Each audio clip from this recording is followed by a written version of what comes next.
देख रहे हैं आवाज इंडिया, देश की सबसे भरोसेमंद आवाज। मैं हूं प्रीति।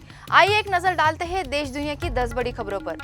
अमेरिकी पूर्व राष्ट्रपति डोनाल्ड ट्रंप ने भारत पर 25% टैरिफ लगाने की धमकी दी है। ट्रंप ने ट्रुथ सोशल पर लिखा कि भारत को 1 अगस्त से भारी शुल्क देना होगा। भारत सरकार ने प्रतिक्रिया देते हुए कहा कि राष्ट्रीय हितों की रक्षा के लिए हर कदम उठाया जाएगा। साथ ही बताया कि अमेरिका के साथ संतुलित व्यापार समझौते को लेकर बातचीत जारी है। संसद में भी इस मुद्दे पर हंगामे के आसार है। गृह मंत्री अमित शाह ने राज्यसभा में कांग्रेस पर पलटवार करते हुए कहा कि जब विपक्ष सवाल पूछ रहा था कि आतंकी उसी दिन क्यों मारे गए, उसी दिन ऑपरेशन महादेव में तीनों आतंकवादी ढेर कर दिए गए। शाह ने चिदम्बरम पर तीखा हमला करते हुए पूछा कि वो आतंकियों का बचाव कर रहे या पाकिस्तान का। राज्यसभा में समाजवादी पार्टी की सांसद जया बच्चन ने ऑपरेशन सिंदूर के नाम पर आपत्ति जताई है। उन्होंने कहा कि जिन महिलाओं ने अपने पति खो दिए, उनके सिंदूर उजड़ गए और आपने इसी नाम से जवाबी कार्रवाई चला दी। उन्होंने सरकार पर संवेदनहीनता का आरोप लगाया है। मणिपुर में राष्ट्रपति शासन को 6 महीने और बढ़ा दिया गया है। गृह राज्य मंत्री नित्यानंद राय ने कहा कि राज्य में अब शांति लौट रही है और पिछले 4 महीने से कोई हिंसा नहीं हुई है। लेकिन विपक्ष ने इस मुद्दे पर सरकार को घेरा और जमकर नारेबाजी की। 2008 के मालेगांव विस्फोट केस में एनआईए की विशेष अदालत ने आज फैसला सुना सकती है। इस धमाके में 6 लोगों की मौत हुई थी और 100 से ज्यादा घायल हुए थे।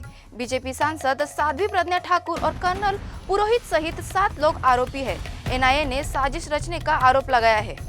मध्य प्रदेश के कई जिले बाढ़ की चपेट में हैं। सीएम मोहन यादव ने कहा कि अब तक हजारों लोगों को रेस्क्यू किया जा चुका है। शिवपुरी जिले में सेना, एनडीआरएफ और प्रशासन की संयुक्त कार्रवाई से 300 से ज्यादा लोगों को बचाया गया। बाढ़ राहत में जुटे लोगों को 15 अगस्त को सम्मानित किया जाएगा।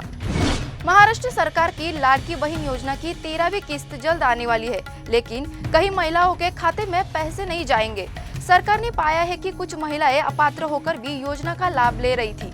अब ऐसे नामों को लिस्ट से हटाया जा रहा है। भारत और अमेरिका की संयुक्त परियोजना निसार सैटेलाइट का सफल प्रक्षेपण हो गया है। ये सैटेलाइट पृथ्वी की सतह की निगरानी करेगा और भूकंप, बाढ़, सुनामी जैसी आपदाओं के बारे में समय से पहले जानकारी देगा। ये भारत की अंतरिक्ष ताकत को और मजबूत करेगा। भारत और इंग्लैंड के बीच 5वां टेस्ट आज से द ओवल में शुरू हो रहा है, लेकिन बुमराह के खेलने को लेकर सस्पेंस बरकरार है। इस बीच गौतम गंभीर और पिच क्यूरेटर के बीच विवाद भी सामने आया।